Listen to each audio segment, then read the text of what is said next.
피해가 컸던 2017년 포항 지진, 지열발전소가 촉발했다는 조사 결과 발표가 나오면서 후폭풍이 굉장히 큰데요.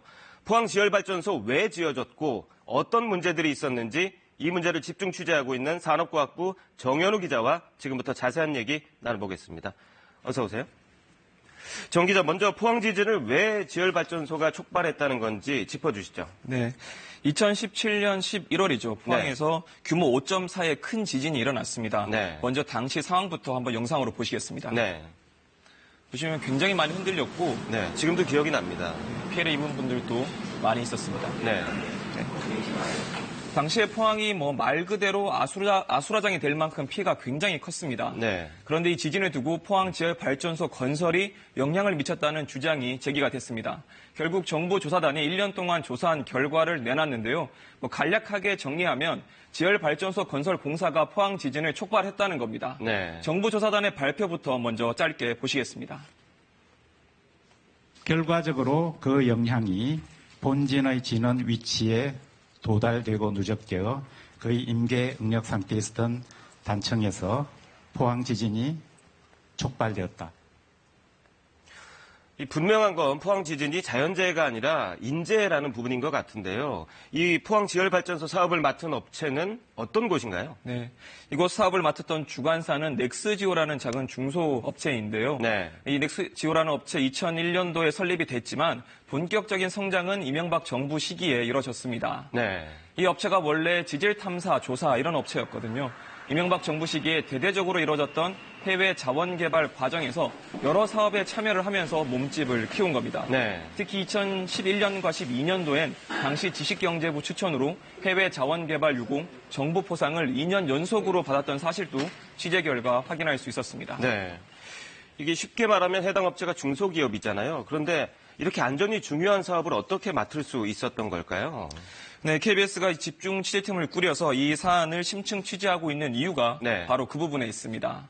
이 사업에는 중소기업인 넥스지오 외에도 정부 부처부터 공공연구기관, 대기업까지 참여를 했는데 왜 위험을 사전에 막지 못했냐 하는 의문이 들었기 때문입니다. 그렇죠. 알아보니까 알면 알수록 말 그대로 문제점 투성이었다 이렇게 볼 수 있겠습니다. 네. 첫 번째는 문제를 일으킨 해외 지열 발전소에 참여했던 연구진이나 이 업체들이 포항 지열 발전소에도 관여를 한 건데요.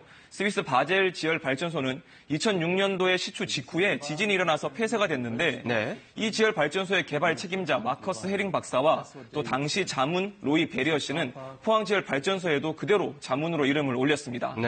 또 2007년 가동을 시작했던 독일 란다우시 지열 발전소도 결국 지진 문제로 가동을 멈췄는데요. 역시 여기에 참여했던 베스텍이라는 회사도 역시 포항 시추 작업을 관리 감독한 것으로 확인이 됐습니다. 제가 생각해보면 상식적으로 성공 사례를 해외에서 도입을 하지 실패한 사례를 도입한다는 건 좀 납득하기가 어렵거든요. 그런 부분을 생각해보면 이 포항 지열 발전소는 처음부터 굉장히 좀 이상한 사업이었다 이렇게 볼 수 있겠습니다. 이 정 기자 설명대로 이 사업의 이상한 부분이 한두 가지가 아니거든요. 그럼 정부는 그동안 뭘 하고 있었던 걸까요? 이 포항 지열발전소 사업자 넥스지오는 정부 공모를 통해서 선정이 됐습니다. 예상 사업비가 500억 원에 가까울 만큼 대형 프로젝트입니다. 당연히 정부가 심사숙고해서 선정하고 위험 관리를 했을 줄 알았는데 알아보니 그게 아니었습니다. 황당하실 수 있는데 실제로 그랬습니다. 아, 그렇군요. 저희가 공모 당시 평가표를 입수를 했는데요. 평가표를 한번 보시겠습니다. 당시의 평가표를 보면 신규 과제 평가표라고 하면서 기술성, 또 개발 능력, 경제성 및 사업화 가능성 이런 부분을 평가를 하는데 막상 지진, 또 안전 이런 평가 항목은 애초에 찾을 수가 없었습니다. 아예 없었군요. 평가위원들의 평가 역시 저희가 찾아보니까 부실하게 짝이 없었는데요. 이번에는 한 평가위원회 평가표를 또 보시겠습니다. 지금 보시는 것처럼 지하 탐사의 강점을 보인다 이런 표현이 있고요. 상업화 가능성이 크다. 이런 말을 쓰면서 총 4줄에 가까운 짧게 평가를 씁니다. 너무 간단한 거 아닌가요? 이게? 너무 간단한 거죠. 또 오른쪽을 보면 단 4가지의 항목에 대해서 심지어 10점 만점을 주면서 총 93점, 최고점을 주기도 합니다. 조금 과장해서 말하면 이 정도 평가라면 제가 평가해도 할 수 있겠다 이런 생각이 들 정도로 알아보니까 너무 많이 허술했다 이렇게 볼 수 있었습니다. 보통 이런 심사를 할 때 전문 연구기관, 전문가들이 참여를 할 수밖에 없게 돼 있잖아요. 그러면 이런 지진 위험을 몰랐을 리가 없을 것 같은데요. 어떻습니까?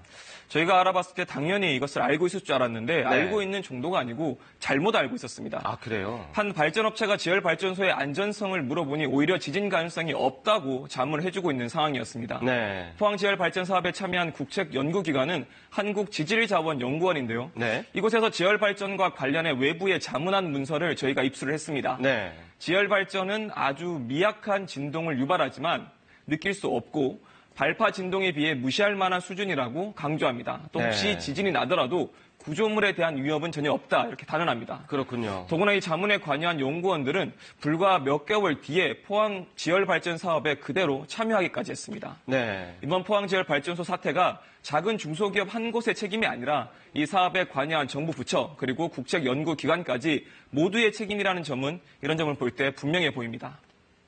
풀어야 할 의문점들이 한두 가지가 아닌데요. 지금 조사가 진행 중이고 있죠? 진행되고 있는 거죠? 네, 그렇습니다. 일단 네. 감사원의 감사가 청구가 돼 있는 상황이고요. 네. 또 포항 시민들께서는 피해를 입은 시민들은 검찰에 고발도 진행을 한 상황입니다. 그래서 앞으로 감사원의 감사 결과 또 검찰의 수사 결과도 지켜봐야 할 것 같습니다. 네. 정 기자 앞으로도 계속 취재 부탁드립니다. 오늘 잘 들었습니다.